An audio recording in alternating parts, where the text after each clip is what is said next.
Halo, assalamualaikum warahmatullahi wabarakatuh. Kembali lagi bersama saya Hafiz Sidik. Nah, pada video kali ini saya akan membahas atau membreakdown sebuah produk. Nah, produk ini sering saya pakai dan selalu saya pakai kecuali saat tidur saja. Nah, nama produk ini adalah kacamata minus. Nah, kalian bisa lihat ya, ini kacamatanya. Nah, tanpa basa-basi lagi ya, kalian simak videonya sampai selesai. Dan kita langsung saja ke breakdown kacamatanya. Cek. Oke, jadi topik yang akan kita bahas itu yang pertama pastinya ada foto produknya dulu, terus yang keduanya ada deskripsi produk, dan yang terakhir itu proses pembuatannya. Nah, kita akan masuk ke topik pertama yaitu foto produknya dulu.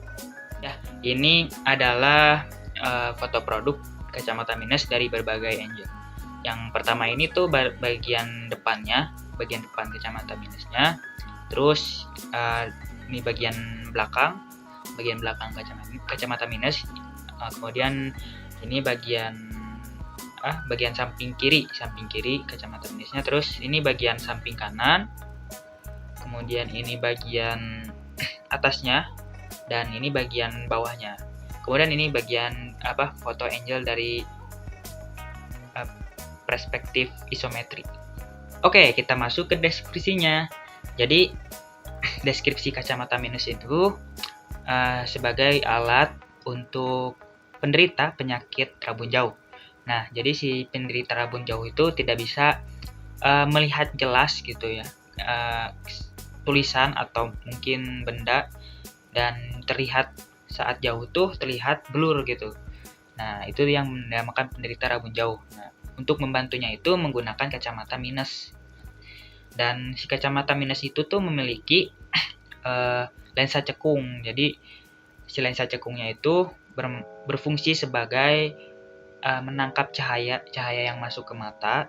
Nah, itu tuh terus si cahayanya tuh jatuh gitu, biar jatuhnya tuh lebih jauh. Nah, biar si tulisan yang dilihat si penderita rabun jauhnya itu ketangkep sama cahayanya yang jatuh lebih jauh gitu. Kemudian kalau misalkan penderita penyakit rabun dekat, nah atau itu plus ya, jadi kacamata plus, dan itu memakai lensa cembung supaya si cahayanya itu masuk ke matanya tuh lebih dekat gitu, cahaya tuh jatuhnya lebih dekat gitu. Terus dari fungsi fungsi kacamata minus ini tuh selain untuk penderita penyakit rabun jauh, ini tuh bisa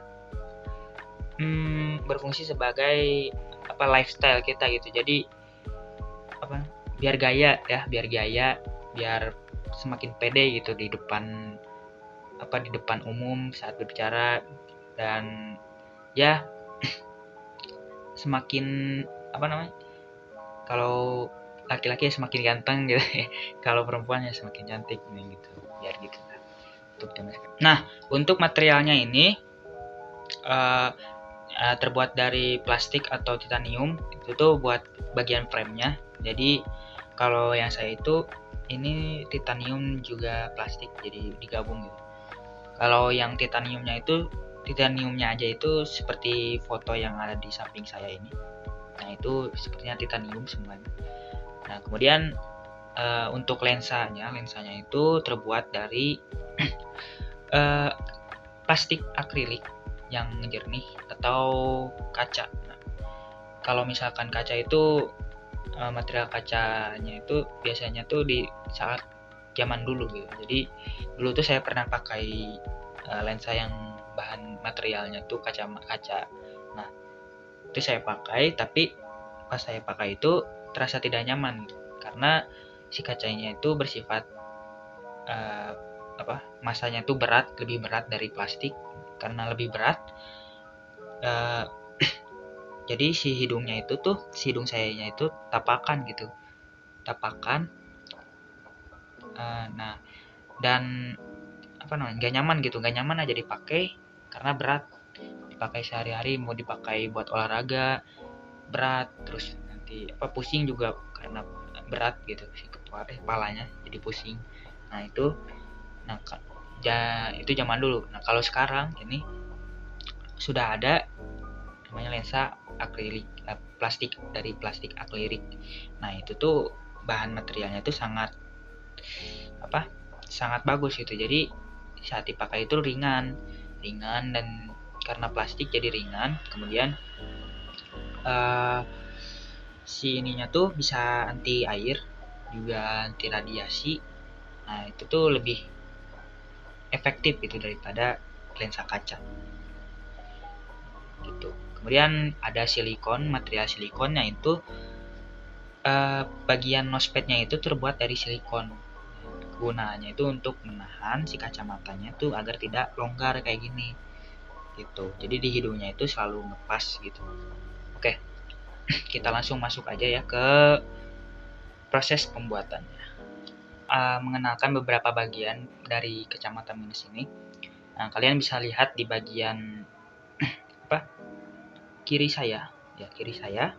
Nah, ini tuh ada beberapa nama-nama bagian dari kacamata minus. Nah, yang pertama itu ada temple, nah orifice, band, shaft. Kemudian ada bridge, ada guard arm, terus ada guard arm ya ini. Kemudian buat nosepad. Nah, terus di ini kan di depan guard armnya itu ada nosepadnya.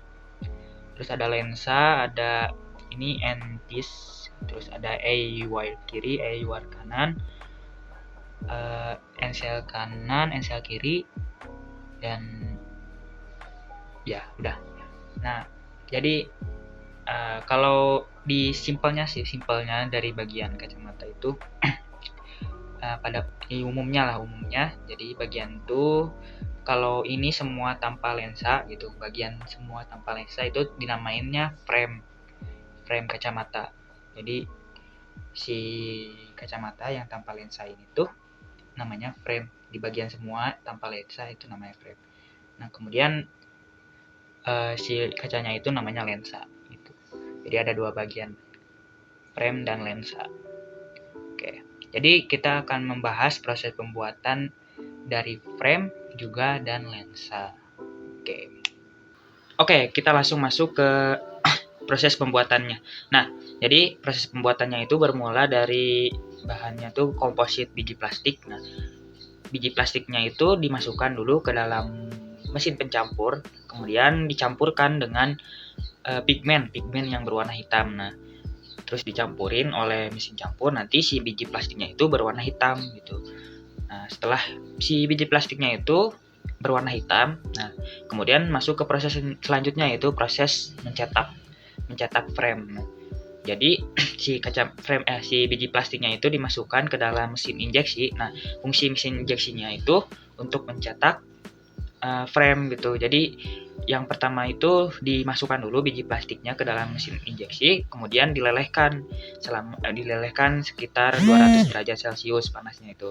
Nah, terus setelah leleh nanti dicetak langsung sama mesin injeksinya jadi frame kacamata itu, bingkai kacamatanya. Nah, nanti masuk si bingkai kacamatanya, frame kacamatanya ke kolam yang berisi air supaya si suhunya tuh stabil gitu biar nggak panas. Nah, selanjutnya itu proses penggilingan si frame kacamatanya. Nah, ini tuh bertujuan untuk membersihkan si frame kacamatanya dari kotoran yang tadi sudah diinjeksi, terus minyak-minyak juga, dan supaya si frame kacamatanya ini jadi halus gitu. Nah, di dalam alatnya tuh ada banyak batu keramik, terus dimasukkan juga di air. Nah, ini tuh berfungsi sebagai membersihkan si frame kacamatanya selama 30 menit sampai bersih. Nah, kemudian ditampung terus di tempat yang berisi air. Nah, terus dikeringkan selama 10 menit. Selanjutnya itu pemasangan engsel pada kaki kacamata. Nah, kemudian si engselnya itu kaki kacamatanya itu disatukan dengan bingkai kacamata menggunakan baut. Nah, terus pastikan si posisi bautnya itu pas gitu, supaya si engsel kacamatanya itu tidak copot dan kokoh. Nah, terus jadilah si frame kacamata. Nah, satu lagi itu proses pewarnaan frame. Nah, supaya si warnanya itu lebih keluar gitu, lebih wah. Nah, setelah jadi nih si frame kacamatanya, selanjutnya itu bikin si lensanya. Tinggal bikin si lensanya. Nah, si lensanya itu terbuat dari plastik akrilik yang jernih ya. Terus dipotong sesuai ukuran si kacamatanya. Nah, kemudian setelah jadi si lensa akriliknya bisa pasang dengan kacamatanya dan jadilah si kacamata minus. Nah, itulah proses pembuatan kacamatanya. Nah, jadi saya ingin menjelaskan sedikit sejarah ya. Jadi dulu tuh si kacamata cuman dipakai oleh berbagai kalangan bangsawan gitu. Jadi itu tuh buat cuman lebih gaya gitu si bangsawannya tuh, dan tidak dipakai sama masyarakat bawah gitu. Nah, kalau sekarang kacamata tuh sudah dipakai semua kalangan masyarakat, dan ini juga berfungsi untuk menambah gaya lifestyle kita gitu. Oke, mungkin itu saja pembahasan breakdown produk kacamata minus ini. Mungkin masih ada banyak penjelasan yang belum saya sampaikan. Saya mohon maaf bila ada salah kata ya. Kurang lebihnya saya mohon maaf, dan sampai jumpa di video selanjutnya. Terima kasih. Salam desainer.